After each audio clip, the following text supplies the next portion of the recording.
Umikot ang kanyang mundo sa alak at sugal. Paano ito makakaikot sa mundong likha ng Diyos para sa kanya? Bugbog sarado ang kanyang ina sa ama nitong palaging lango. Nakipagrelasyon sa lalaking akala niya'y makapagbibigay ng kaligayahang hinahanap sa ama. Ano ang kinabukasang naghihintay sa libo-libong magtatapos sa kolehiyo ngayon? Ang lahat ng yan, dito lang sa The 700 Club Asia.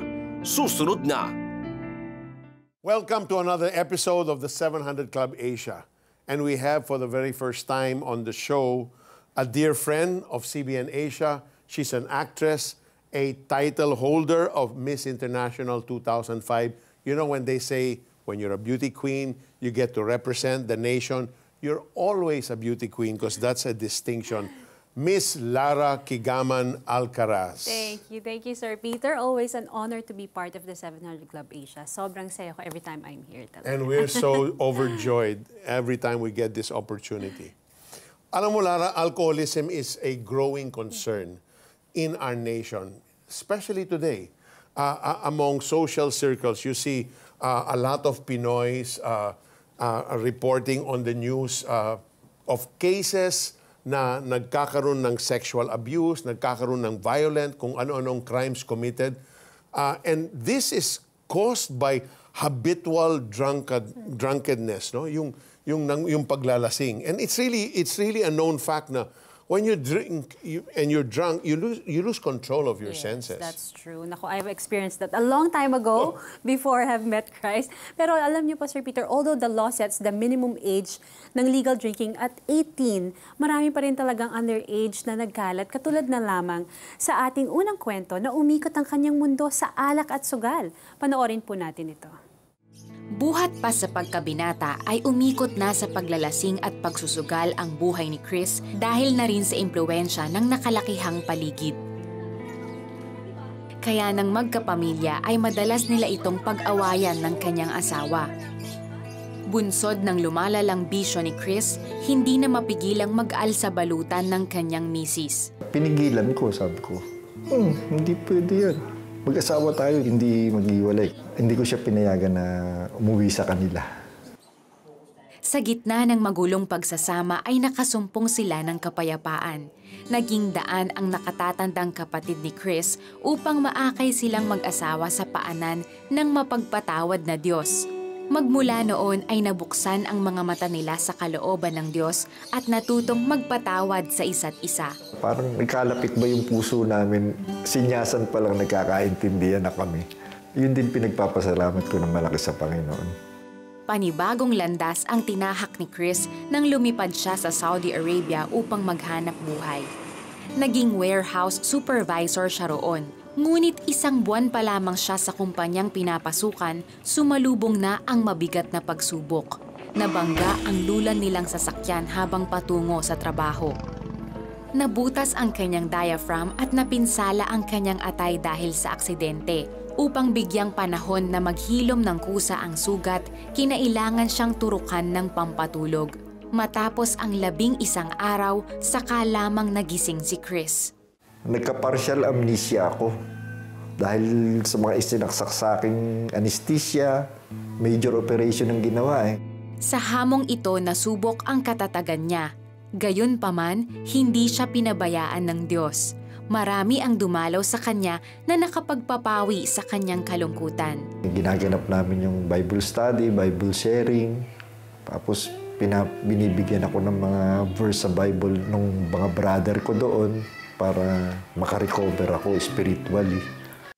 Namalagi siya sa presensya ng Panginoon hanggang sa tuluyang makarecover mula sa sinapit na aksidente. Ang nakapagpalakas ng loob ko ay matatagpuan sa Psalm 118 verse 17. Hindi ako papanaw, hindi ako mamamatay upang ipahayag ko ang ginawa sa akin ni Yahweh na aking Panginoon. Sa bagong buhay na ibinigay sa kanya ng Diyos, lalo pang naging malalim ang kanyang pananampalataya. Ito yung operasyon sa akin, yung sa liver. Marunong si Lord eh. Hindi niya pinaalam sa akin yung sakit ng operasyon.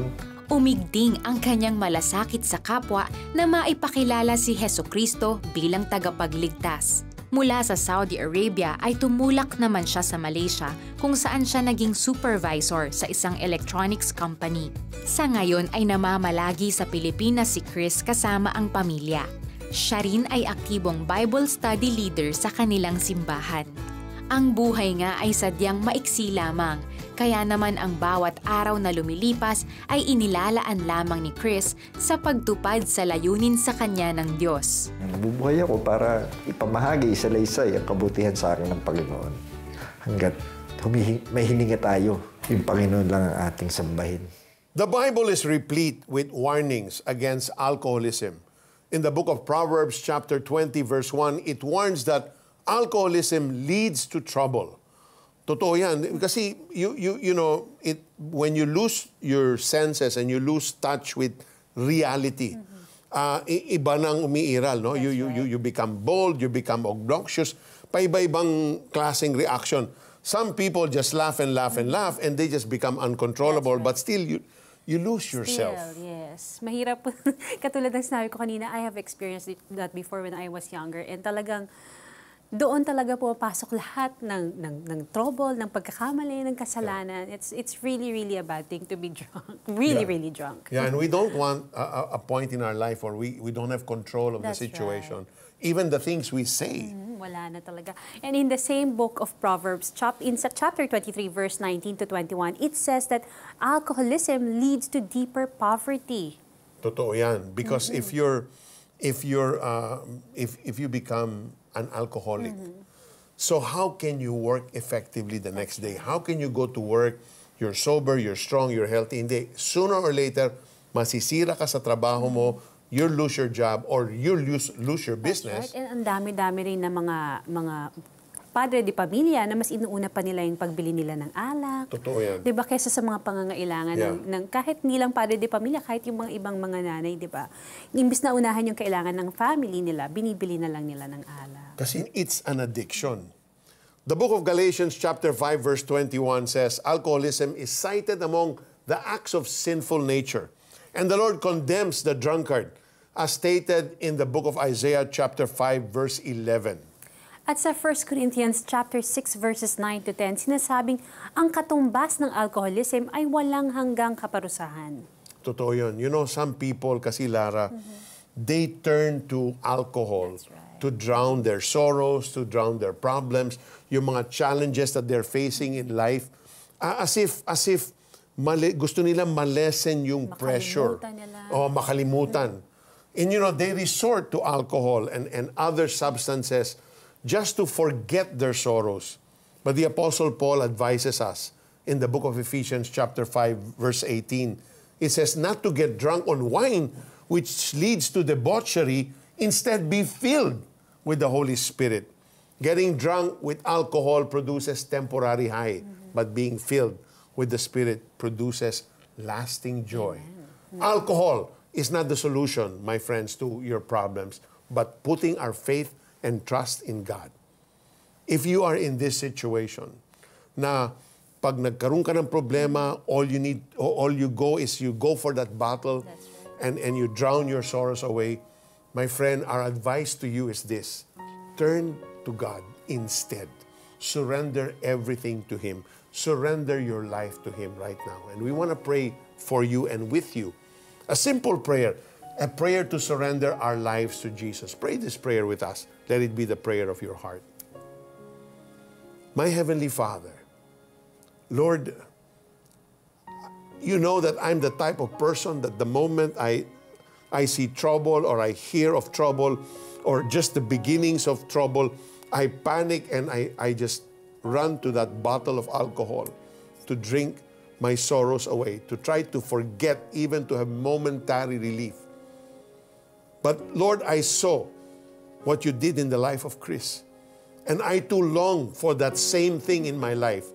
So right now, Lord, I come to you. I confess all my sins, all the things that I have done wrong. Will you forgive me?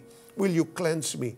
And most of all, Lord, will you remove from me this addiction to alcohol? Lord, I want to be set free from this right now. And this very moment, Lord, I invite you, Jesus, to come into my life, to be my Lord, to be my Savior, to be the one that will lead and guide me every single day so that I can be victorious over alcohol and the other challenges that I'll face in life. I pray this prayer from my heart. In the name of Jesus. Amen and amen. Kung kayo po ay sumabay sa aming dasal at tinanggap nyo si Jesus bilang Panginoon at tagapagligtas ng inyong buhay, may lakas na kayong labanan ang mga kasalanan o anumang hamon na dumating sa inyong buhay. Ang sabi nga sa 1 John 3:9, ang tinanggap ng Diyos bilang anak niya ay hindi nagpapatuloy sa pagkakasala, sapagkat siya'y may bagong buhay na galing sa Diyos. Naku, ibahagi niyo naman po sa amin ang napakahalagang desisyong ito na inyong ginawa. Ang aming pong hotline number ay 737-0700. Kung kayo naman ay nakatira sa probinsya, meron po kaming toll-free number, libre po ang tawag sa 1-800-1888-8700. Naka-standby po ang aming mga trained counselors 24 hours a day, 7 days a week upang sagutin ang inyong mga tawag. And to all our viewers via Pinoy TV and TBN, you can contact us through Skype. Our Skype ID is the 700 Club Asia. You can also post your prayer requests, other messages, comments, and concerns on our Facebook wall. You can also chat with us live. Just log on to our website, cbnasia.org/mediacenter. Sa susunod nating kwento, gaano kasakit para sa isang anak na masaksihan ng kalupitan ng lasenggerong ama sa kanyang ina? Alamin natin yan sa aming pagbabalik. Sumabay ba kayo kanina sa pagdarasal at tinanggap si Jesus bilang inyong Diyos at tagapagligtas? Ibahagi nyo naman sa amin. Please text YES space the 700 Club Asia at ipadala yan sa aming smart number 0949-888-8001 at Globe 0977-805-6915 at Sun number 0925-300-3000. Every big thing starts from something small, and the big impact you're seeing traces back to your simple gesture of giving. Never underestimate the impact you have on someone else's life. For your donation of 500 pesos, this gift will be yours. Make a difference where it matters. Join us in our mission. Partner with us.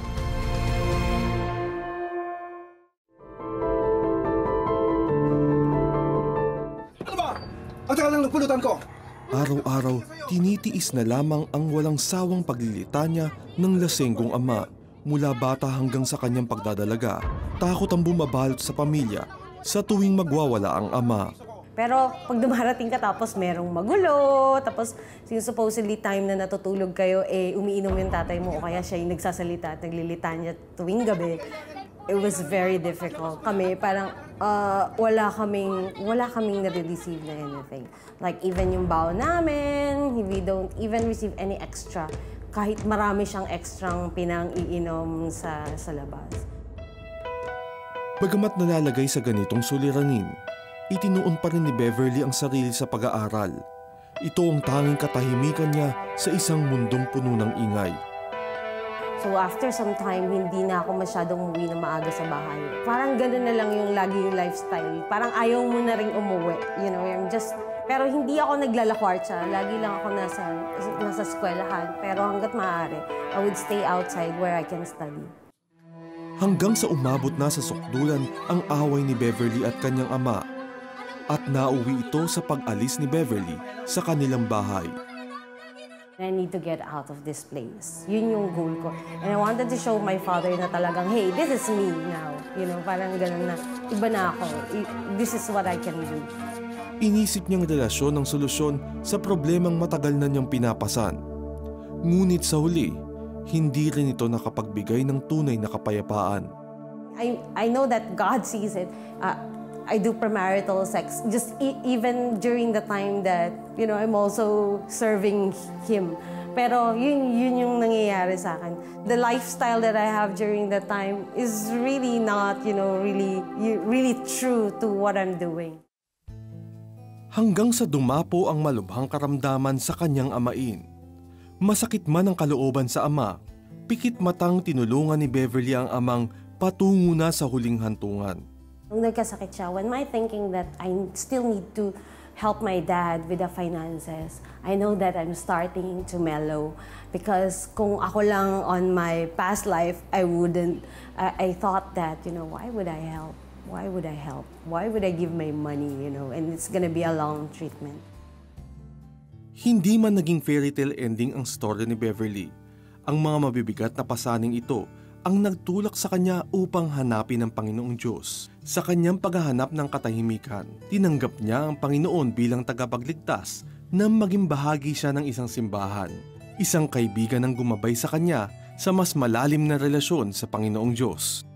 Dahil dito, unti-unti niya niyang napatawad ang kanyang ama kahit pa pumanaw na ito.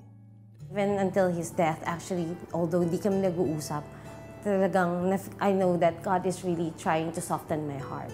Because I have been so hard during that time. Yung masasakit na ginawa niya sa amin and all. But it made me stronger. And it made my life so focused. Like, I need to finish my studies. I need to graduate. I need to work to be able to fulfill everything that I wanted in life. Makalipas ang mga taon ng pagkatyaga, nakapagtapos na rin si Beverly ng kolehiyo. Dito siya sa Singapore nagtrabaho bilang isang consultant sa isang malaking kumpanya. Sa lahat ng pinagdaanan ni Beverly, tanging pasasalamat sa Panginoong Diyos ang banggit ng kanyang mga labi. Sa tuwing dumadaan sa pagsubok, patuloy lang na pinaaalala niya sa sarili ang mga pangako ng Panginoon. God is just telling us na parang, oh, this is how you loved me before, Bev. So you can just come back to me and start all over again. I'm just so thankful that I'm Bevs. That I'm the strong Bevs because of Him. I'm the strong Bebs because of Him. Napatawad ko yung father ko because of God. Sabi niya, di ba, yun yung maganda doon eh. Kung ako yung dati, hindi ko ito magagawa, hindi ko kaya magbigay ng tulong financially, hindi ko kaya mapatawad. And that is so true. I have experienced it myself na sobrang galit ka talaga, ayaw mo makita. Pero when Christ was in me, and when the Holy Spirit was in me, because of His grace, talagang parang hindi madali. Pero you can really do it. You can really forgive. And ang maganda dyan, hindi man perfect yung father niya here.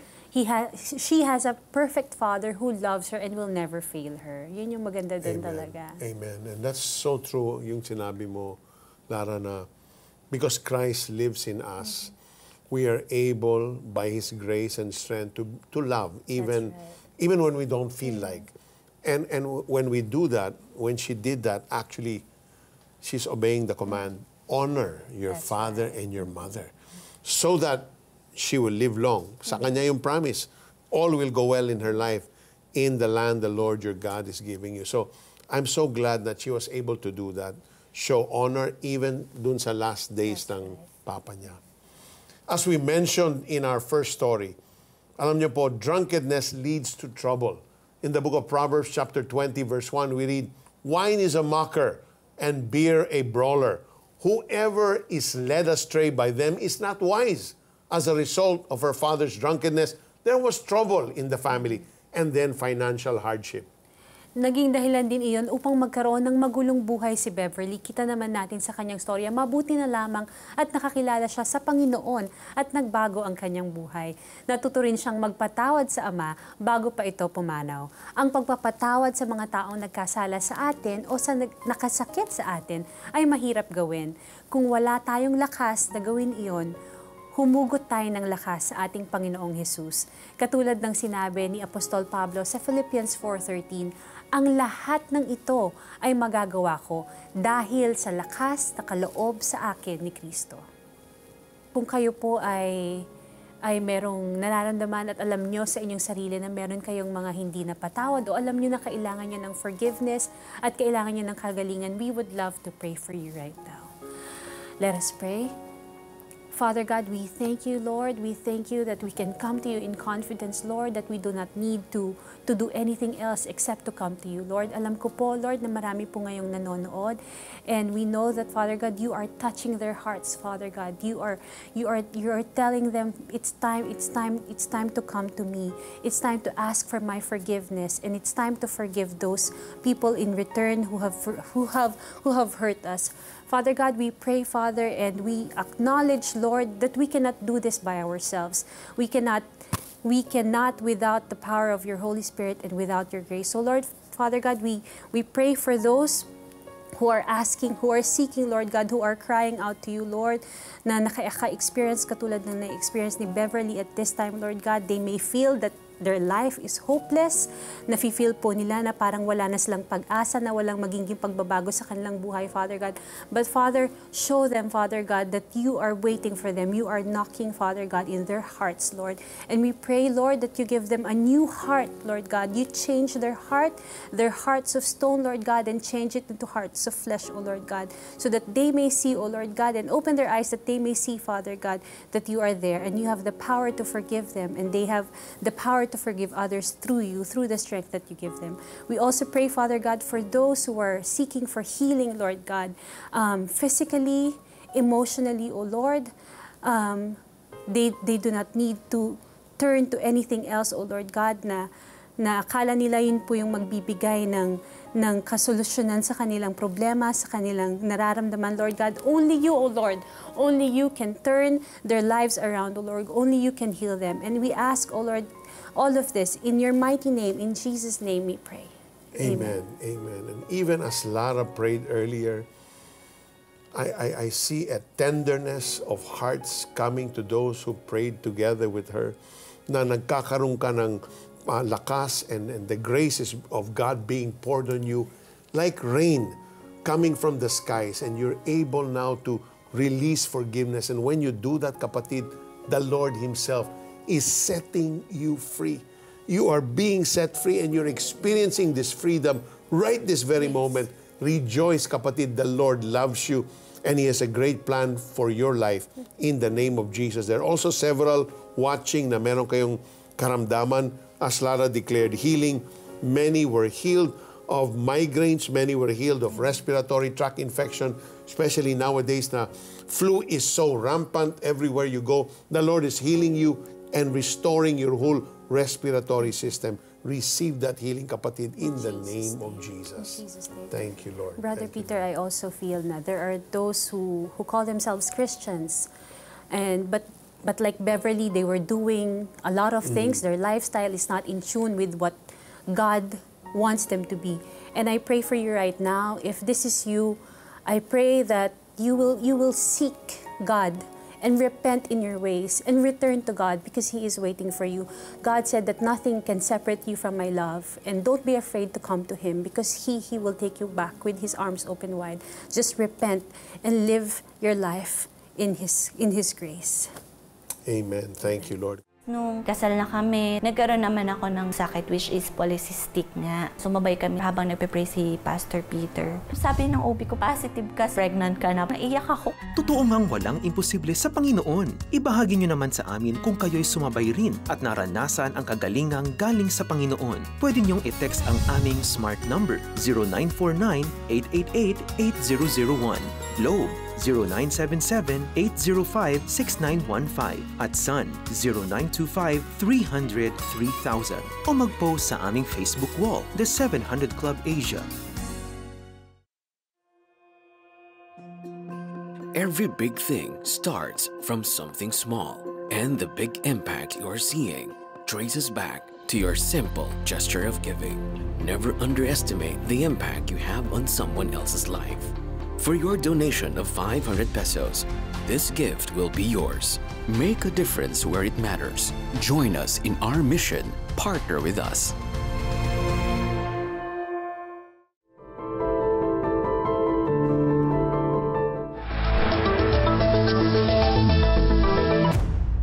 Panahon na naman ng graduation, isa itong inaabangan at mahalagang araw para sa isang pamilyang Pilipino. Kasing dami ng mga paang magmamarcha para kumuha ng diploma, ang mga paang lalakad para maghanap ng trabaho. Kung mayroong mga pinapalad na agad na nakakakuha ng trabaho, mayroon ding ilan na tila mailap sa kanila ang pinapangarap na trabaho. Problema din sa mga Pilipinong manggagawa ang mababang sahod dito sa Pilipinas. Halimbawa na lamang ang minimum wage na mayroon dito sa Pilipinas. Sa kasalukuyan ay naglalaro mula 256 pesos hanggang 537 kada araw ang minimum wage dito sa Pilipinas. Mababa ito kung ikukumpara sa arawang sahod sa ilan nating mga karatig bansa katulad ng Malaysia at Singapore. Ang guro dito sa Pilipinas ay aabot sa 20,754 ang buwanang sahod ng Teacher 1. Habang sa Singapore ay aabot naman sa 1,100 Singaporean dollars o katumbas ng 43,000 pesos ang minimum wage ng mga guro, halos doble ang pagkakaiba. Kaya ang resulta, marami sa mga Pilipino ang nakikipagsapalaran sa paghahanap ng trabaho abroad para sa inaasam na greener pasture. Realistically, hindi mo naman mapipigilan ng isang tao na lumabas ng bansa provided ang sinasabi natin ay illegal mo ang sarili mo, no? Hindi ka lalabas na tourist or illegal. Lalabas kang legal para maproteksyonan ka naman pag nandun ka sa ibang bansa.